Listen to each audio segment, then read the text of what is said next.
ಆಗಿರ್ತಕ್ಕಂಥ ಭೀಮಸೇನ್ ಬಗಾಡಿ ಸರ್ ಅವರೇ, ಮತ್ತೆ ಗ್ರಾಮ ಪಂಚಾಯತಿ ಸದಸ್ಯರಾದ ಶಿಲ್ಪಾ ರೇಣುಕಪ್ಪರ್ ಅವರೇ, ಸಂಜೀವಿನಿ ಒಕ್ಕೂಟದ ಅಧ್ಯಕ್ಷರಾದಂಥ ಲತಾರವರೇ, ಈ ಸಂಜೀವಿನಿ ಒಕ್ಕೂಟದ ಆಕರತವಿಂದ ಹಿಡಿದು ಮಹಿಳೆ ಎಲ್ಲದರಲ್ಲೂ ಒಂದು ಚೆನ್ನಾಗಿ ಆಯೋಜನೆ ಮಾಡ್ತಾರೆ. ಹೊಲ ಅಂದ್ರೆ ಗಂಡ್ಮಕ್ಳು ಹೊಲ ಉಳೋದಾಗಿರ್ಬೋದು, ಆ ಹೊಲನ ರಾಗಿ ಬಿತ್ತನೆ ಮಾಡೋದು, ಟೊಮೊಟೊ ಬೆಳೆದು, ಆ ತರದ್ದೆಲ್ಲ ಗಂಡ್ಮಕ್ಳು ಗೊತ್ತಿರುತ್ತೆ.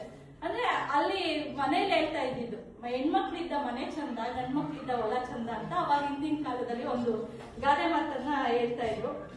ಮತ್ತೆ ನಾನು ಹೆಲ್ತ್ ಚೆಕಪ್ ಅನ್ನು ಸಹ ನಾನು ಮಾಡಿಸ್ಕೊಂಡಿಗೆ ಬಂದೆ. 200 ಜನಕ್ಕೆ ಸ್ಪೆಕ್ಸ್ ಫ್ರೀ ಆಗಿದ್ದೇನೆ ಅವತ್ತು ಡೊನೇಟ್ ಮಾಡೋದ್ರಲ್ಲಿ. ಎಲ್ಲಾ ಕಾರ್ಯಕ್ರಮಕ್ಕೂ ತಗೊಂಡಿದ್ರು. ಆಧಾರ್ ಇಲ್ಲದೆ ಇರೋರು Aadhaar card, voter ID, ration card ಯಾವ್ಯಾವ ಇಲ್ಲ ಅನ್ನೋ ಮಾಹಿತಿಯನ್ನ ಇವರು ಕೊಡ್ತಾ ಇದ್ರು. ಇವಾಗ ಕನ್ನಡಿಯಲ್ಲಿ ಕಾನೂನು ಇದೆ ಅಲ್ಲಿ ಇವಾಗ. ನೆಕ್ಸ್ಟ್ ಇವಾಗ ಕೊಡಗೇಹಳ್ಳಿಗೆ ಬಂದಿದ್ದಾರೆ. ಈ ಕೊಡಗೇಹಳ್ಳಿಯಲ್ಲಿ ಏನೇನಿಲ್ಲ, ನಾನು ನಿಮ್ ರಿಕ್ವೆಸ್ಟ್ ಏನ್ ಸರ್ ಅಂದ್ರೆ, ಇವಾಗ ರೇಷನ್ ಕಾರ್ಡು ಕ್ಯಾನ್ಸಲ್ ಆಗ್ಬಿಟ್ಟಿದೆ. ಆ ಕ್ಯಾನ್ಸಲ್ ಆಗಿರೋರ್ದು ನನ್ಗೆ ಲೀಸ್ಟ್ ಕೊಟ್ರೆ ನಾನು ಅವ್ರದ್ದು ಅಪ್ಲಿಕೇಶನ್ ಹಾಕಿ ನಾನು ಅವ್ರಿಗೆ ಮಾಡಿಸುವಂತ ಕಾರ್ಯಕ್ರಮ ಮಾಡ್ಬೇಕು ಅಂತ ಅನ್ಕೊಂಡಿದೀನಿ. ಅದೊಂದು ನಿಮ್ ಮಕ್ಕಳಲ್ಲಿ ವಿನಂತಿ.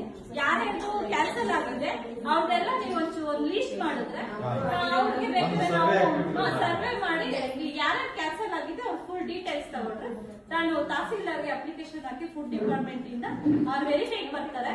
ವೆರಿಫೈಗೆ ಬಂದಾಗ ಅಂದ್ರೆ 4 ವೀಲರ್ ಇರಂಗಿಲ್ಲ ಅಂತ ಹೇಳ್ತಿದ್ದಾರೆ, ಕಾರ್ ಇರಂಗಿಲ್ಲ, ರೇಷನ್ ಕಾರ್ಡು, GST ಕಟ್ ಆಗಿದೆ ಇಲ್ಲ ಅಂತ ಹೇಳ್ತಿದ್ದಾರೆ. ಮೊನ್ನೆ ಫುಡ್ ಡಿಪಾರ್ಟ್ಮೆಂಟ್ ಮೀಟಿಂಗ್ ಕರೆದಿದ್ರು MLA ಸರ್ ಆಫೀಸಲ್ಲಿ.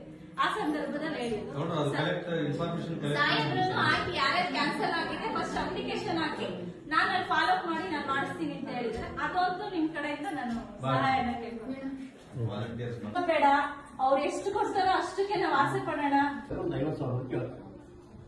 ಅಂತಹ ಮಾಹಿತಿಯನ್ನು ನೀವು ನಮ್ಮ ಲೆಗಾಲಿಟಿ ಕ್ಲಿನಿಕ್ ಕೊಟ್ಟರೆ ಅನುಕೂಲವಾದ ಯೋಜನೆಗಳನ್ನು ಅನುಷ್ಠಾನಗೊಳಿಸುವಲ್ಲಿ ನಮ್ಮ ಜಿಲ್ಲಾ ಕಾನೂನು ಸೇವಾ ಪ್ರಾಧಿಕಾರದ ಪಾತ್ರ ಏನಿದೆ ಅಂತ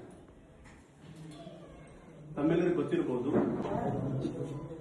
ಈಗ ನನ್ನ ಇವತ್ತಿನ ಈ ಭಾಷಣ ಮಕ್ಕಳ ಸಹಾಯವಾಣಿ 1098 ಪೊಲೀಸರು, ಗ್ರಾಮ ಸೇವಕರು, ತಹಶೀಲ್ದಾರರು, ಶಾಲೆಯ ಮುಖ್ಯಸ್ಥರಿಗೆ ಮಾಹಿತಿ ನೀಡುತ್ತೇನೆ ಎಂದು ನಾನು ಪ್ರತಿಜ್ಞೆ ಮಾಡುತ್ತೇನೆ. ಗ್ರಾಮ, ಪಟ್ಟಣ, ಪಂಚಕ್ರೋಶಿಯಲ್ಲಿ ಬಾಲ್ಯ ವಿವಾಹವನ್ನು ಎಂದಿಗೂ ಅನುಮತಿಸುವುದಿಲ್ಲ ಎಂದು ಪ್ರತಿಜ್ಞೆ ಮಾಡುತ್ತೇನೆ. ಬಾಲ್ಯ ವಿವಾಹಕ್ಕೆ ಪ್ರತ್ಯಕ್ಷವಾಗಿ ಅಥವಾ ಪರೋಕ್ಷವಾಗಿ ಎಂದಿಗೂ ಸಹಾಯ ಮಾಡುವುದಿಲ್ಲ. ಬಾಲ್ಯ ವಿವಾಹ ಕಂಡು ಬಂದಲ್ಲಿ ಕೂಡಲೇ